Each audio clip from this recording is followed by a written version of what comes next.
하나님 말씀 함께 봅니다. 함께 보실 하나님 말씀은 구약 성경 전도서 9장 1절에서 10절 말씀. 전도서 9장 1절에서 10절 말씀. 말씀을 한 절씩 교독합니다. 제가 한 절 읽고 여러분이 한 절 읽고 말씀을 교독하겠습니다.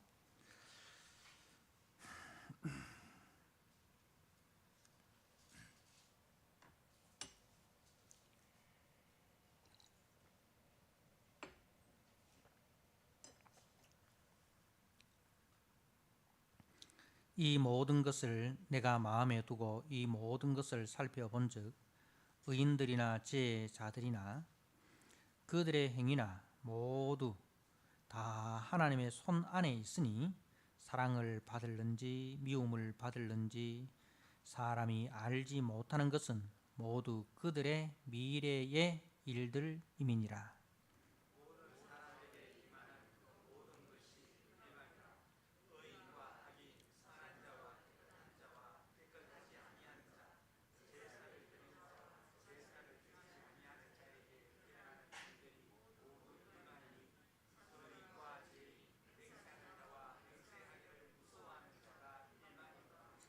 모든 사람의 결국은 일반이라. 이것은 해 아래에서 행해지는 모든 일 중에 악한 것이니 곧 인생의 마음에는 악이 가득하여 그들의 평생에 미친 마음을 품고 있다가 후에는 죽은 자들에게로 돌아가는 것이라.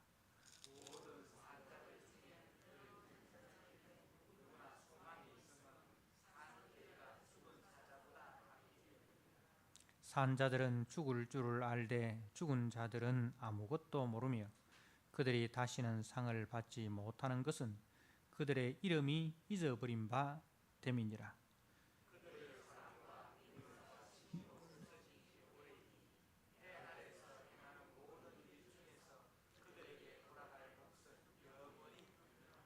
너는 가서 기쁨으로 네 음식물을 먹고 즐거운 마음으로 네 포도주를 마실지어다.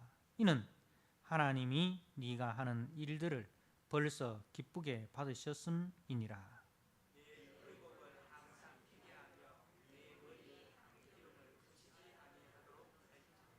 네 헛된 평생의 모든 날 곧 하나님이 해 아래에서 네게 주신 모든 헛된 날에 네가 사랑하는 아내와 함께 즐겁게 살지어다. 그것이 네가 평생에 해 아래에서 수고하고 얻은 네 몫이니라.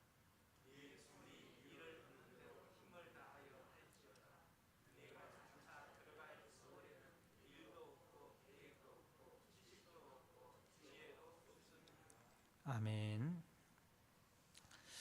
오늘 전도서 9장 1절에서 10절의 말씀, 이제 하나님이 주신 행복이라는 제목으로 말씀을 함께 나누고자 합니다. 우리가 전도서 말씀을 살펴보면 먼저 두 종류의 삶이 있습니다. 해 아래의 삶이 있고 해 위의 삶이 있습니다. 해 아래의 삶이라는 것은 하나님 없이 자기 중심적으로 살아가는 삶이고, 해 위의 삶이라는 것은 하나님 중심으로 살아가는 삶을 말합니다. 그래서 전도자는 그 해 아래에서의 삶, 하나님 없이 살아가는 삶은 헛될 뿐이고, 해 위의 삶, 하나님 중심으로 살아가는 그 삶만이 지혜자의 삶이라고 말씀을 합니다. 그래서 이제 헛된 삶과 헛되지 않는 삶이 무엇인지를 이제 구체적으로 가르치고 있는데요. 이제 헛되지 않는 해 위의 삶은 바로 여호와를 경외하는 삶이다. 이런 것을 우리가 이 전도서 특별히 12장 13절에 일의 결국을 다 들었으니 하나님을 경외하고 그의 명령들을 지킬지어다. 이것이 모든 사람의 본분이니라. 그래서 이 전도서의 결론이 바로 해 위의 삶, 여호와를 경외하는 삶이 모든 사람의 본분이다는 것을 이제 말씀을 합니다. 자, 그러면 우리가 여호와를 경외하는 삶이라는 것이 구체적으로 어떤 것인가, 우리의 삶 속에 이 여호와 경외하는 삶이 어떻게 적용되어지는가에 대해서 우리가 알고 싶습니다. 그죠? 우리가 여호와 경외하는 삶이다 하니 우리가 단순하게 매일 말씀 보고 매일 기도하고 매일 전도하고 매일 예배드리고 뭐 이렇게 매일 교회 와서 살고 기도원 가서 살고 뭐 그런 삶은 아니란 말입니다. 그 여호와 경외하는 삶이 이렇게 이분법적으로 나눌 수 있는 게 아니다 이 말입니다. 예. 그러니까 어떤 일은 여호와 경외하는 일이고 어떤 일은 이제 그 여호와 경외하지 않는 일이다. 이렇게 이 일을 가지고 나눌 수 있는 게 아니다 이 말입니다. 예. 어떤 일이든지 똑같은 일을 하더라도 그것이 여호와 경외하는 일이 될 수 있고 여호와 경외하지 않는 일이 될 수 있다 이 말입니다. 예를 들어서 심지어는 우리가 예배를 드리더라도 똑같은 예배 자리에 나오더라도 이제 이 예배가 여호와 경외하는 예배가 될 수 있고 여호와를 경외하지 않는 예배가 될 수 있다는 사실입니다. 그게 어디에 있습니까?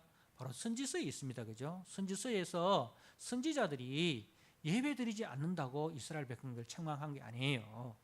이제 오히려 예배 좀 그만 드렸으면 좋겠다. 이사야 선지자가 예레미야 선지자가 하는 이야기가 성전 문을 닫았으면 좋겠다. 나는 너희들이 드리는 그 예배에 질렸다. 응?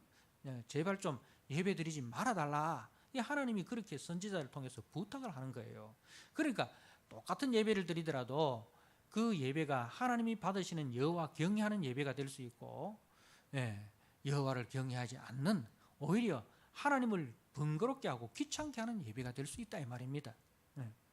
자, 이제 그래서 우리가 여호와 경외하는 삶에 대해서 구체적으로 우리 삶에 어떠한 그 내용으로 사는 것이 여호와 경외하는 삶인가에 대해서 오늘 말씀을 통해서 한번 살펴보고자 합니다.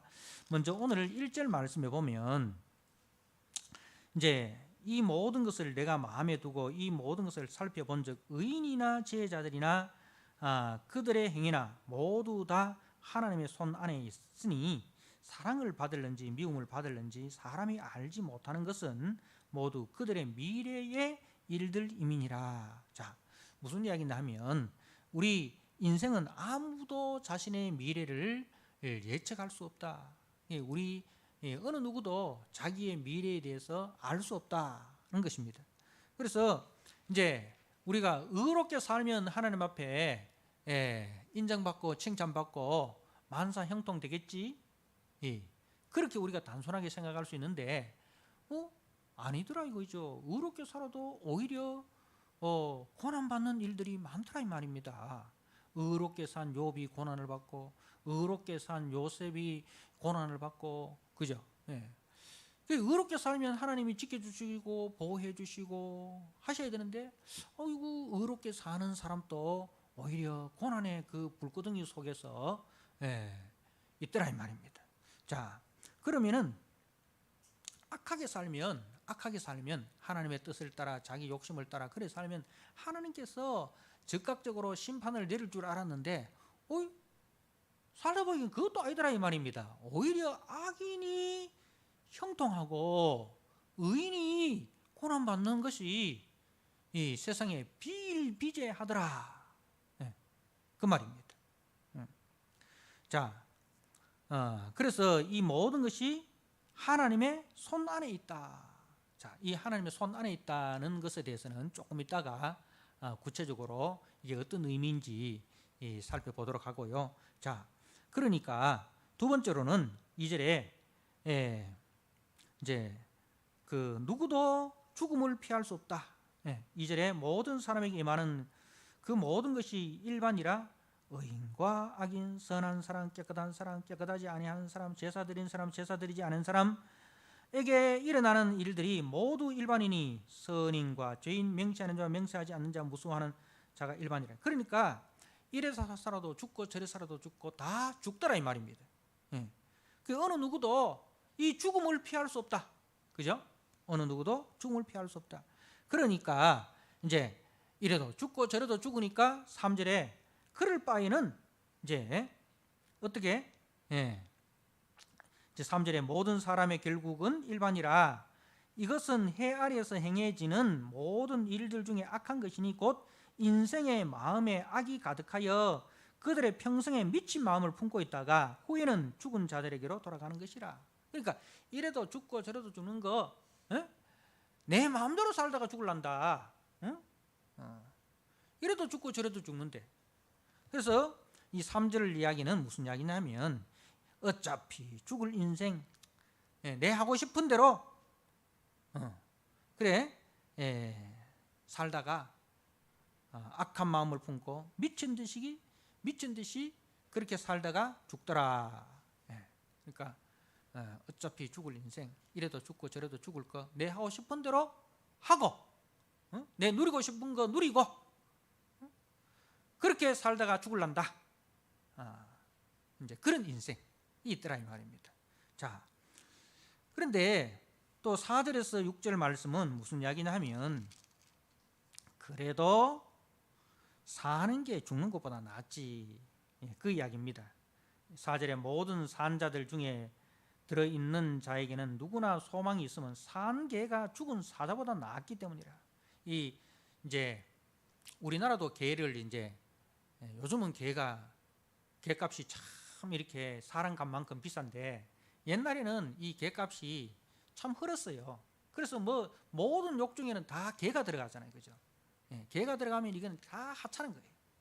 근데 이스라엘도 마찬가지예요. 이스라엘도 개가 들어가면 이거는 가장 이거 하찮은 거예요.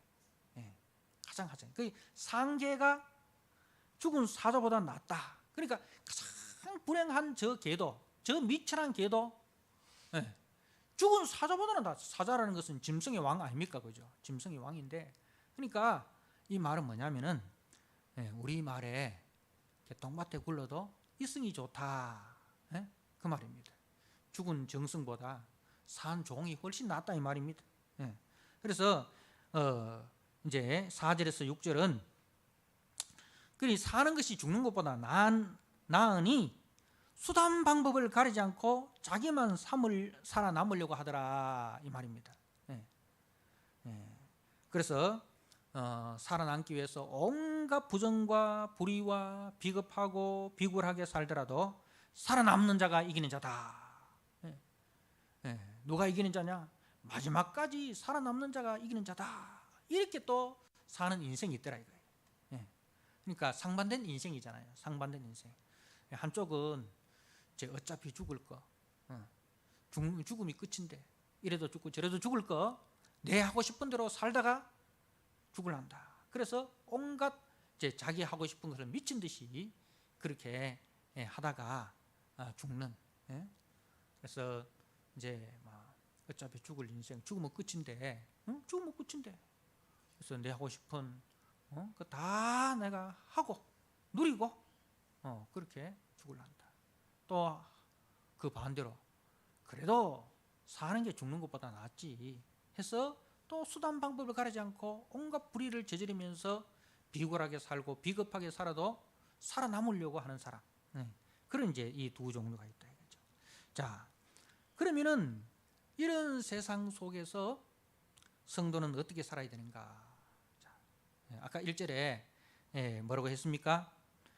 인생은 아무도 자신의 미래를 예측할 수 없다. 의인이라고 사랑받는 것도 아니고 악인이라고 미움받는 것도 아니고, 그죠? 그러니까 그렇기 때문에 굳이 힘써서 의인으로 살아갈 필요 있냐? 그래서 이제 죽음에 대한 두 가지 태도, 극단적이죠.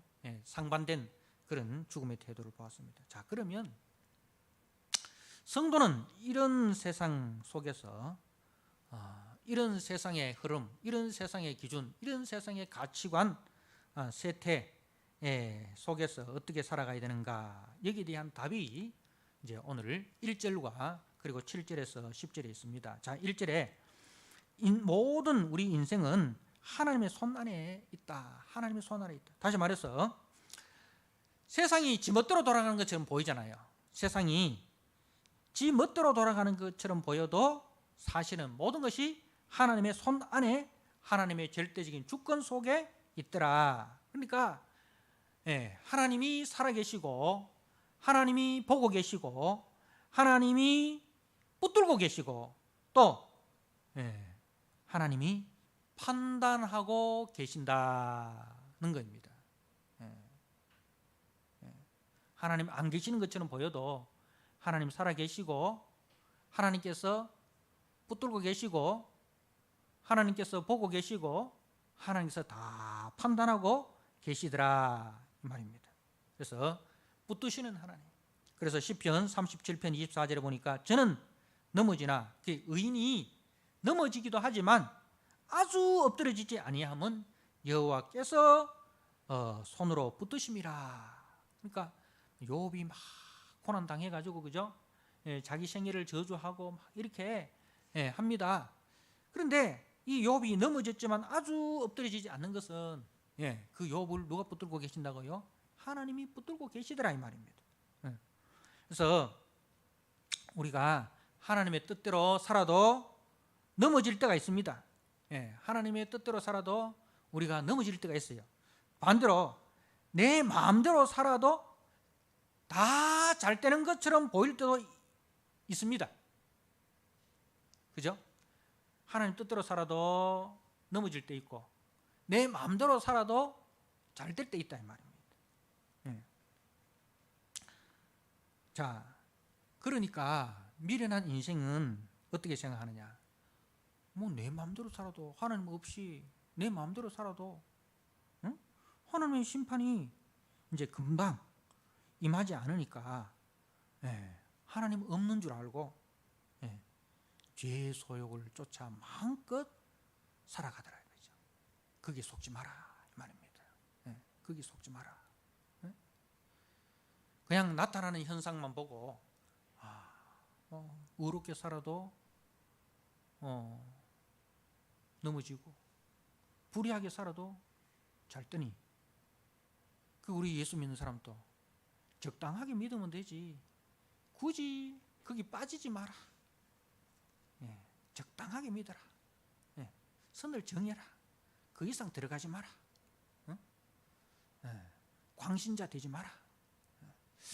근데 그게 좋은 말인 것 같은데요. 결국 뭐냐면 자기가 선을 정하는 거야. 그냥 교회에 오는 것은 마음의 위로나 받고 절에 가도 마음의 위로 받고 그죠? 교회 와도 마음 위로 받는데 그래도 막 교회가 더 나은 것더라. 그래서 마음의 위로나 받고 목사님 말씀 다 좋은 말씀 가르치지 않느냐? 뭐 목사님이 나쁜 짓 하라고 가르치느냐? 다 그런 이야기 하잖아요. 그러니까 좋은 말씀 듣고 또 교회 가면 또 좋은 사람 있잖아. 이렇게 이제 교회라는 곳을 자기 마음 수양하는 곳으로 그 정도 이렇게 하지 뭐 내세가 어떠니 뭐 그런 거 복잡하게 생각하지 마라. 그러니까 이제 예수를 믿더라도 적당하게 믿는 거. 그게 지혜인 줄로 그렇게 생각합니다. 뭐 코로나 터져가지고 뭐 교회 몇 번 안 나와도 뭐 별일 안 생기더라. 뭐 옛날에는 매주일 날 막 교회 가서 오전 오후 예배 다 드려야 그래야 막 살 줄 알았는데 코로나 터져가지고 교회 안 나오고 집에서 뭐 유튜브로 예배 드려도 아무 일도 안 일어나대. 그러니까 이제 우리가 굳이 그렇게 귀찮게 어렵게 신앙생활 할 필요 있냐? 이게 이제 어리석은 자들의 생각입니다. 성도는 하나님의 살아계심을 믿고 그 하나님의 주권을 믿고 하나님 앞에서 살아가는 사람입니다. 그래서 불의한 세상 속에서도 성도는 믿음의 대장부로서 믿음 위에 굳게 서서 하나님 중심으로 살아가야 된다는 거예요. 그게 이제 하나님의 손 안에 있다. 하나님이 다 보고 계시고 하나님이 다 알고 계시고 그리고 하나님이 다 뭡니까? 붙들고 계시고 하나님의 때에 하나님 방법으로 다 판단하신다.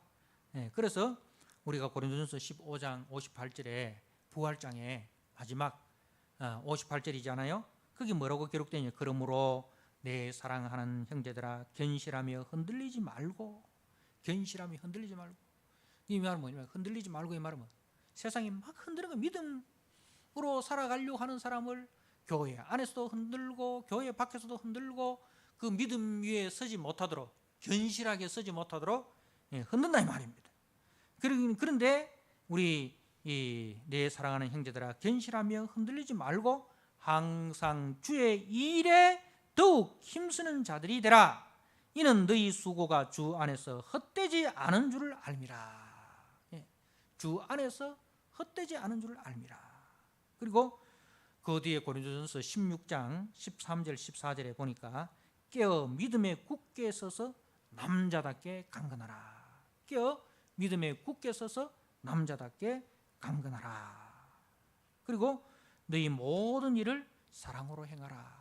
이게 하나님의 손이 우리를 붙들고 있다는 것을, 하나님의 주권이 통치하고 있다는 것을 믿는 성도들의 삶의 모습이다 이 말입니다. 고린도전서 15장 58절, 16장 3절 4절 말씀. 그래서 우리가 실수해도 주님이 금방 심판하지 않는 이유는 다시 시작할 수 있는 기회를 주시기 위함입니다. 우리가 좀 게으르고 우리가 좀 신앙에 나태하고 해도 하나님이 금방 즉각적으로 심판하지 않는 이유는 하나님의 오래 참으심이죠. 오래 참고 기다리시는 그 하나님의 사랑을 무시하지 마라. 하나님이 오래 참고 기다리니까 하나님 없는 줄 알고 착각하지 마라. 하나님의 손이 붙들고 있다. 하나님의 손이 붙들고 있다.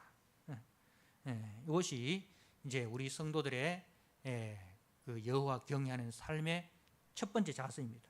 자, 그리고 이제 7절에서 10절 말씀은 어떻게 또 우리에게 살아가라 하느냐 하면, 자 7절에 보니까 너는 가서 기쁨으로 네 식물을 먹고 즐거운 마음으로 네 포도주를 마실지어다 이렇게 했어요. 너는 가서, 너는 가라 이 말입니다. 너희는 가서 모든 족속으로 제자를 삼아 이렇게 가서, 우리에게 성경은 적극적인 삶을 살 것을 말씀을 합니다. 그러니까 우리 성도들이 적극적인 사명감을 가지고 살아가야 됩니다. 우리가 어디로 가야 됩니까? 우리 어디로 가야 됩니까? 교회로만 가야 됩니까? 아닙니다. 교회로도 와야 되지만은요, 우리가 세상 속으로 들어가야, 너희는 가서 모든 족속으로 제자를 삼아. 모든 족속을 제자 삼기 위해서는 우리가 교회만 오면 안 되잖아요. 어디로 들어갑니까? 세상 속으로 들어가야 됩니다. 우리가 세상 속으로 들어가라.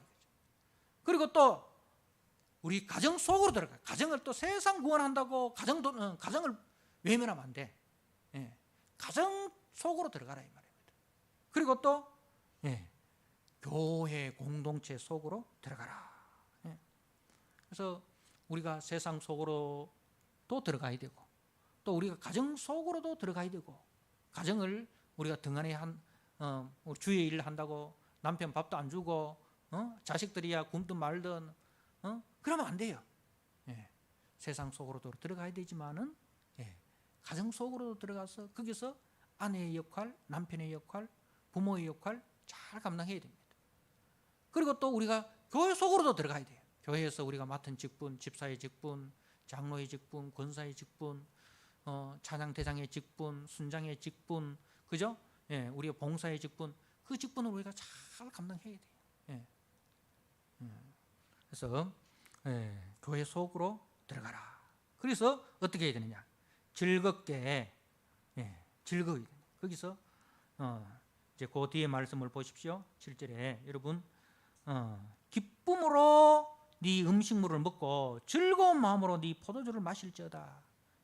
그러니까 어디 가서든지 우리가 기쁨을 주는 사람, 즐거움을 주는 사람, 나도 기쁘고, 그죠? 나도 기쁘고 나도 즐겁고 남도 기쁘게 하고 남도 즐겁게 하는 그런 사람이 되라 이 말입니다. 어디 가서 인상 찡그리고 이렇게 그 분위기를 다 이렇게 내는 게 아니라 어디 가서든지 우리가 기쁘고 즐거운 사람, 유쾌한 사람. 이 이제 되라는 거예요.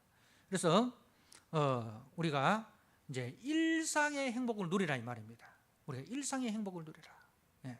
그 일상 우리가 먹을 수 있는 일용할 양식 주심을 감사하고, 그죠? 옛날에 우리가 배고플 때 배고픈 시절 보릿고개 시절 우리 어른들은 다 기억하시잖아요. 근데 우리가 요즘은 먹을 것이 얼마나 많습니까? 그러니까 일용할 양식 주심을 감사하고, 또 일용할 양식이 있어도 내가 건강에 안 좋으면 못 먹잖아요. 그죠? 못 먹잖아요. 아무리 진수성찬을 산의 진미를 차려놔도 소화가 안 돼가지고 못 먹는 사람이 있어요. 그죠? 근데 내가 이렇게 일용할 양식이 있고 그것을 보고 먹고 싶은 마음이 있고, 그죠? 어떤 분은 막 암만 진수성찬을 내 차려놔도 산의 진미를 차려놔도 먹고 싶은 마음이 없어. 그건 뭐예요? 육신의 병이 있는 거예요. 그죠? 근데 이제 일상의 감사, 일용할 양식 주심을 감사하고, 또 이 음식을 맛있게 먹을 수 있는 식욕을 주신 것 감사하고, 그리고 혼자 먹는 것보다도 같이 먹으면 더 맛있잖아. 그죠? 같이 먹으면 더 맛있잖아요. 교회 오니까 같이 먹는 성도들이 있고, 집에 가니까 같이 먹는 아내가 있고 남편이 있고 자녀가 있고, 응? 직장에 가도 같이 먹는 동료가 있고, 그죠? 그러니까 이렇게 함께 먹을 수 있는 그 식구, 성도, 동료가 있음을 감사하고, 이래라 했지. 그 세상에 당연한 거 없다 이 말이에요. 우리는 뭐 감사주일 때가 감사를 좀 발표하라 하면 감사할 게 없는데요. 감사할 게 없는데요. 근데 감사할 게 없다 이 말은 뭡니까? 일상이 당연한 걸로 생각하는 거라. 일상이 당연한 걸로 생각하는 거라. 여러분, 일상이 절대로 당연한 거 아닙니다. 우리가 아침에 출근한 남편이 당연하게 저녁에 돌아온다는 거, 그거 당연한 게 아닙니다. 그죠? 감사한 거예요. 밖에 놀러 갔던 자녀가 저녁에 들어오는 거, 그거 당연한 거 아닙니다. 길 가다가 그냥 죽어버리잖아요. 지가 죽는 줄 알고 나갔습니까? 그러니까 이게 당연한 게 아니란 거죠. 그러니까 늘 감사하라 이거죠. 남편이 저녁에 돌아오는 거, 감사하다. 뭐 그 남편이 돈을 많이 벌어오든지 적게 벌어오든지 그걸 떠나가지고 건강하게 돌아오는 거, 감사하다. 저녁에 자녀가 그냥 집에 돌아오는 거, 걔가 뭐 학교 가서 뭐 잠을 자고 왔든지 뭐 성적을 F를 받아 왔든지 어떻든 집에 돌아오는 거, 그 감사한 거예요. 당연한 게 아니에요. 당연한 게 아니에요. 저녁에 그래도 집이라고 들어와 주니까 감사하다. 안 돌아보세요. 자식이 나갔다가 안 돌아보세요. 잠이 옵니까 안 옵니까? 그죠?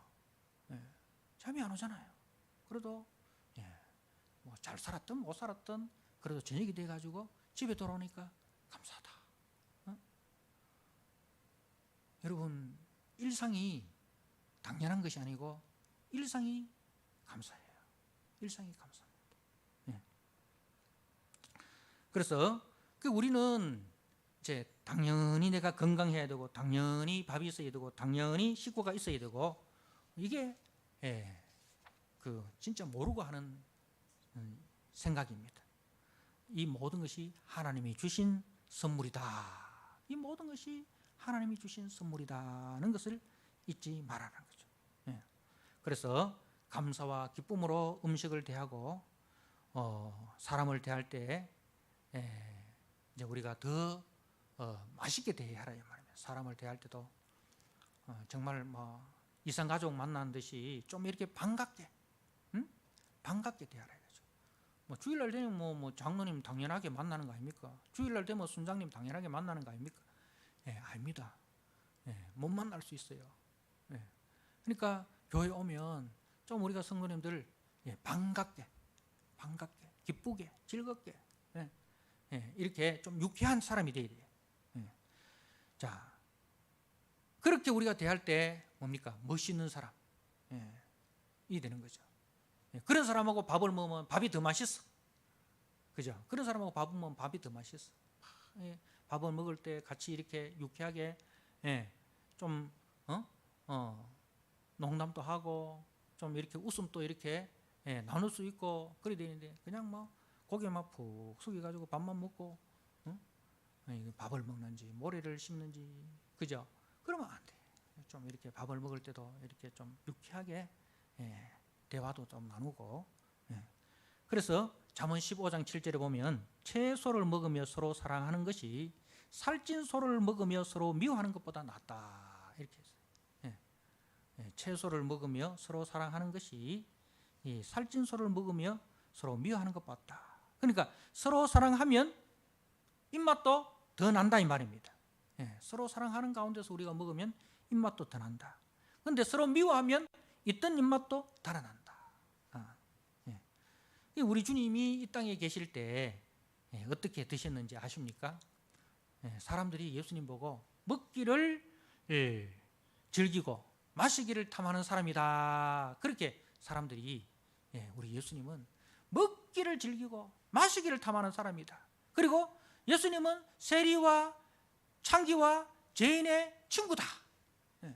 그렇게 이제 이야기를 합니다. 그러니까 예수님은 누구와도 잘 어울리는 거라. 누구와도 잘 어울려. 세리, 창기, 죄인들 다 잘 어울리. 근데 이제 우리 예수 믿는 사람은 그렇게 돼야 돼요. 누구와도 잘 어울리는 사람이 돼요. 우리가 딱 만나는 사람 딱 정해놓고 그 외의 사람 관계를 딱 잘라버리고 그러면 안 돼요. 관계를 우리는 예수 믿는 사람은 관계를 확장시켜야 돼요. 그래야 전도가 되잖아요. 그래야 전도가 되잖아요. 그죠? 그래서 이제 우리 예수님은 그때 당시에 사람들이 다 만나기를 꺼려했던 세리, 창기, 죄인들 이 사람들의 친구가 되어주시는 거라. 우물가의 여인, 7 남편을 두고도 만족하지 못하는 그 우물가의 여인 주님 만나시고 세리, 이 삭개오도 만나시고 그죠? 가늠하다 현장에 잡힌 여인도 만나시고 주님 다 만나시고 근데 주님을 만나는 사람들마다 뭐가 일어납니까? 인생의 변화가 생기는 거예요. 삶의 의미와 삶의 목적이 회복되는 거라. 그죠? 이전에 예수 만나기 전의 삶과 예수 만난 이후의 삶이 달라져.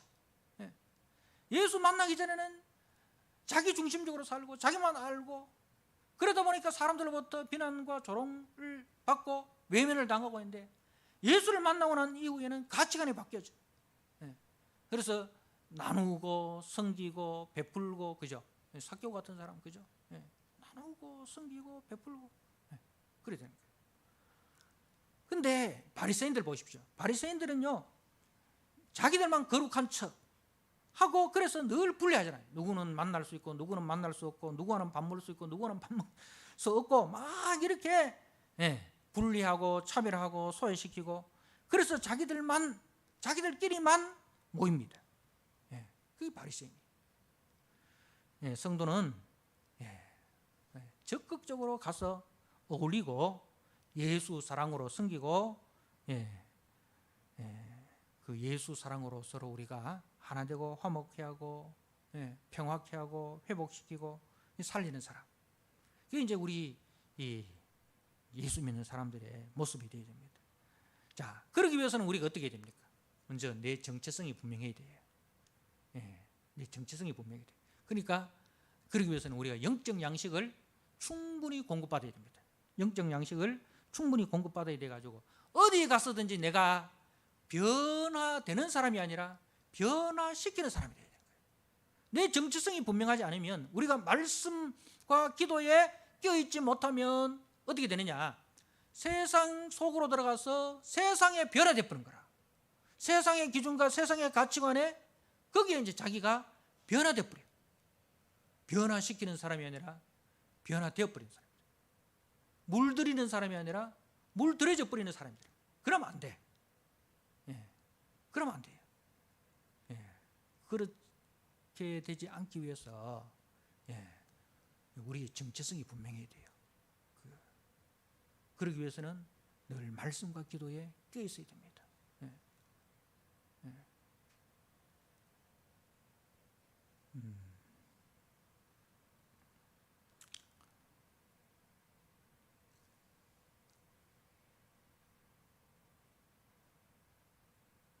그 이제 영적 면역력이 강해야 됩니다. 그 영적 면역력이 강해야 어떤 세상의 병균도 가치관도 우리가 이겨낼 수 있습니다. 예. 그런 멋있는 우리 그리스도인이 되어야 됩니다. 좀 쫌생이 되면 안 돼요. 쫌생이. 쫌생이가 뭔지 알죠? 이것도 못한다, 저것도 못한다, 이것도 못 먹는다, 저것도 못 먹는다. 하면서 늘 소극적이고 자기중심적이고 그러면 안 돼요.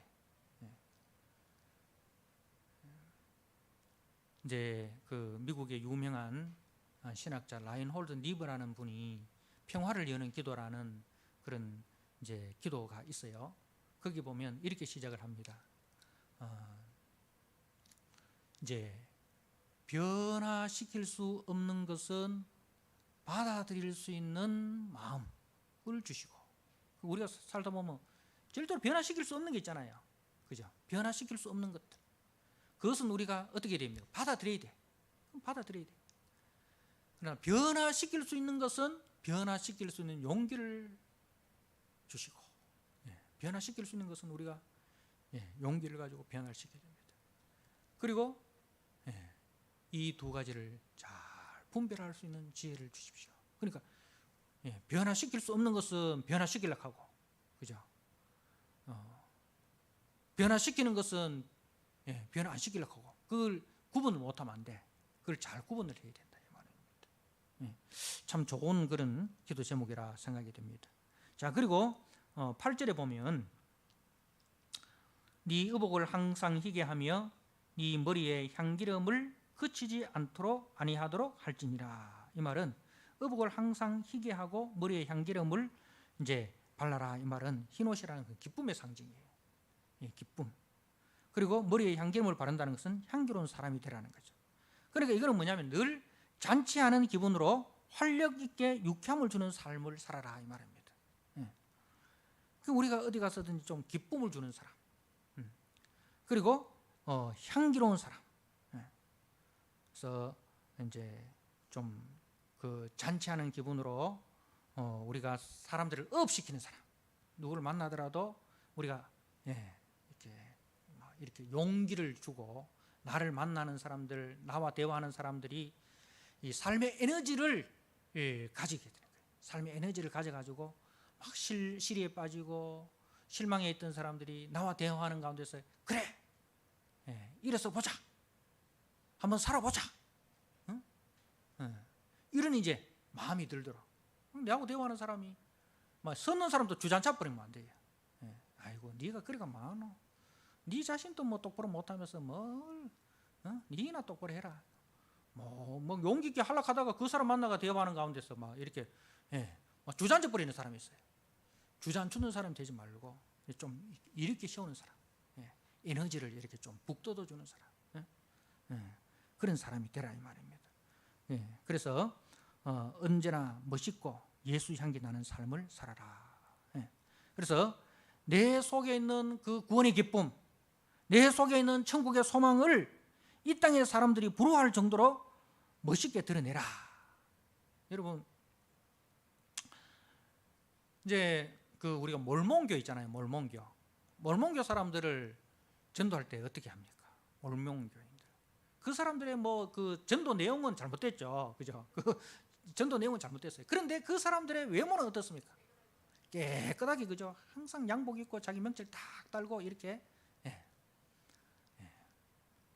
우리가 그 몰몬교 그런 거는 우리가 좀 본받아야 돼요.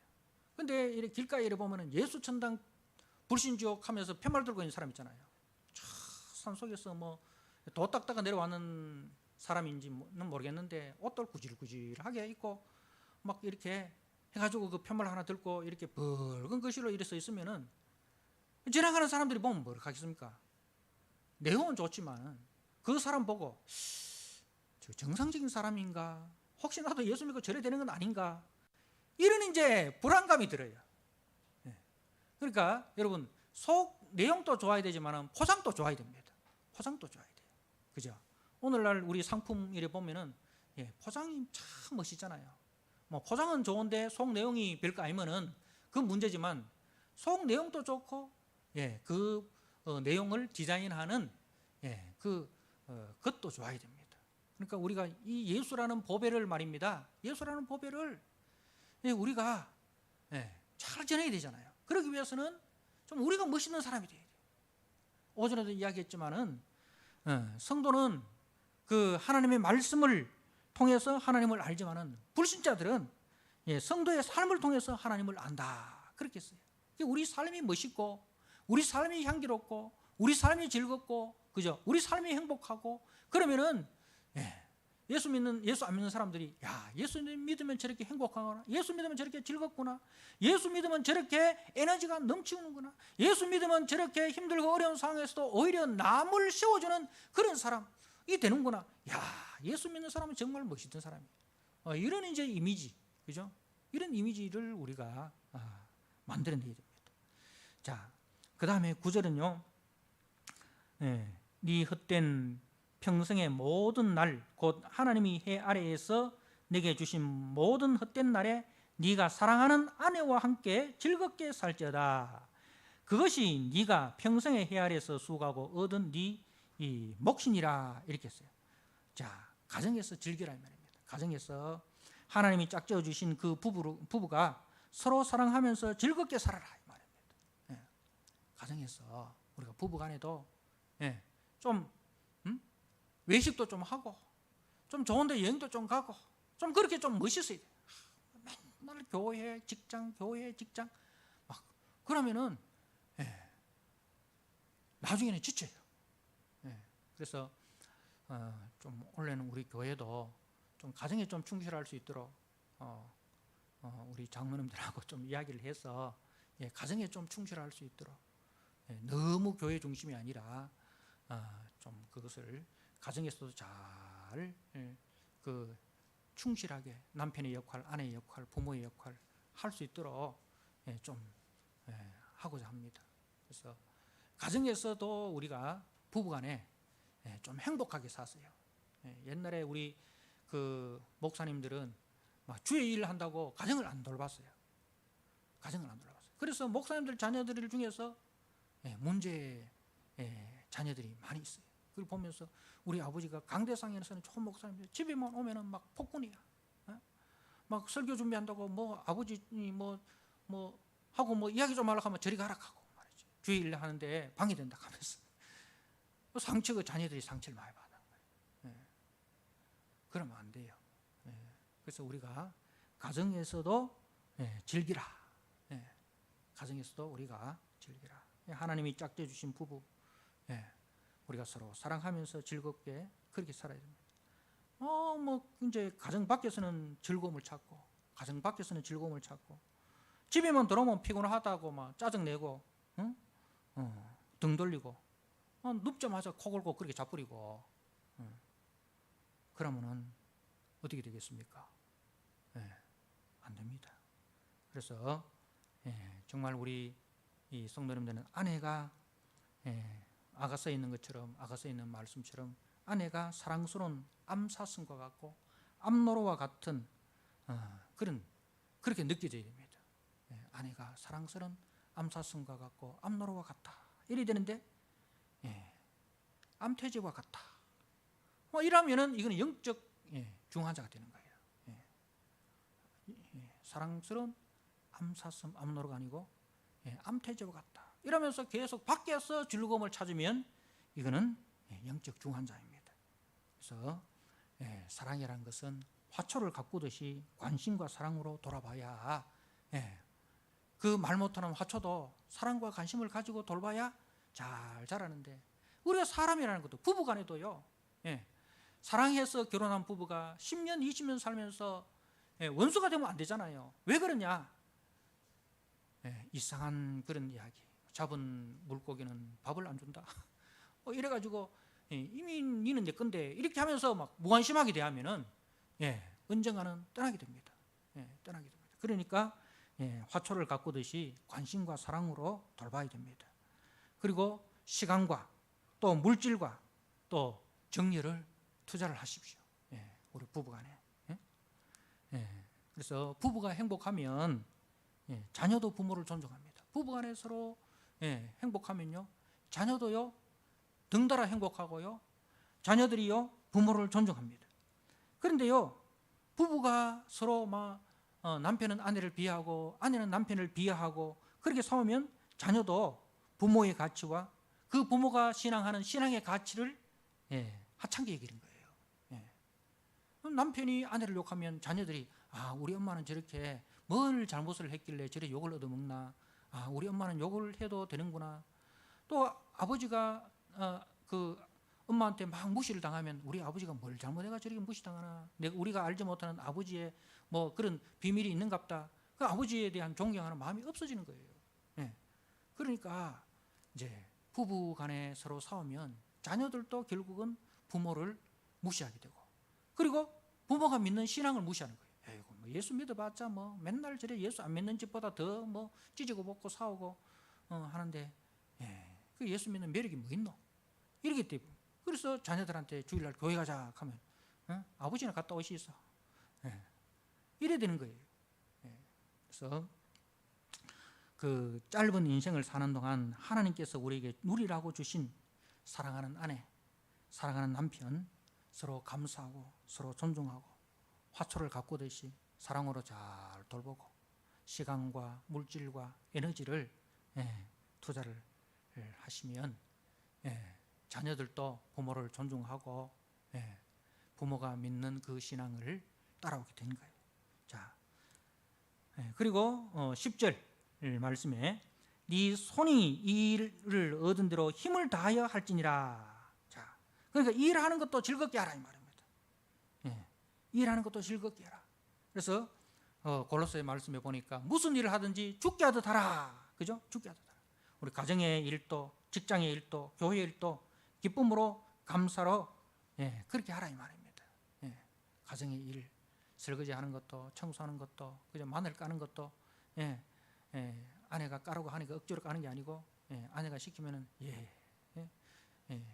일거리 주셔서 감사합니다 하면서, 그죠? 기쁨으로 마늘도 까고 찌어도 주고, 그러니까 무슨 일을 하든지 기쁨으로 즐겁게, 어차피 하는 일 기쁘게 하고 즐겁게 하면 자기도 좋고 보는 사람도 좋고, 그죠? 능률도 오르고, 그죠?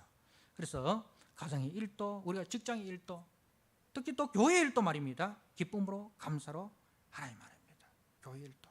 그래서 우리 이 목사나 우리 장로님이나 권사님, 중직자들은 우리 재직들이 일할 때 칭찬하시고, 좀 부족한 것이 있더라도 아이고 수고하십니다, 잘하십니다 격려해주고, 그래서 이렇게 그 일할 만나게 이렇게 좀 보면 부족하죠. 마음에 안 드는 거 있죠. 그래도 이렇게 격려해서 그들이 교회를 섬기는 데 있어서 기쁨으로 감사로 일할 수 있도록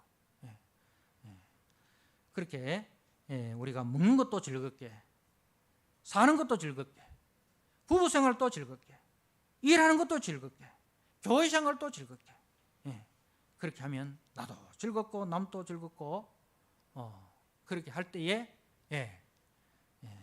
참 지혜로운 인생, 이게 하나님을 경외하는 인생입니다. 여호와를 경외하는 삶이 여러분 멀리 있는 게 아니고, 그게 세상과 이분법적으로 있는 게 아니고, 그죠? 어떤 자세로 일하느냐, 그죠? 어떤 자세로 일하느냐. 그래서 여러분이 하는 모든 일 속에서 행복을 누리는, 하나님이 주시는 그 행복을 누리는 그런 우리 성도님들 되시기를 주님의 이름으로 축복합니다. 아멘. 하나님 아버지 감사합니다. 우리 그리스도인의 행복이 무엇인지를 말씀을 통해서 우리가 살펴보았습니다. 하나님 아버지, 하나님이 기뻐하는 일이 따로 있는 것이 아니라 무엇을 하든지 죽게 하듯 할 때에, 주님의 마음으로 할 때에 그 일이 하나님이 받으시는 삶의 예배가 되고 또 그리스도의 향기가 되는 줄 알았습니다. 하나님 아버지, 우리 성도님들 한 주간 또 세상 속에 살 때에 세상 속에서나 가정 속에서나 또 교회 속에서나 모든 일을 죽게 하듯 하고 기쁨으로 하고 감사로 하고, 어디 가서든지 다른 사람들에게 용기를 주고 또 다른 사람들을 격려하고 넘어진 사람을 세워주는 하나님 아버지, 그런 멋있고 활력 있는 성도로 우리가 살아가게 하여 주시옵소서. 그리하여 이 모든 삶을 통해서 우리가 예수 향기 나타내는 우리 멋있는 그리스도인들이 다 되도록 주님 축복하여 주옵소서. 예수님께 하신 이름으로 감사하며 기도드리옵나이다. 아멘. 찬송 함께 드립니다.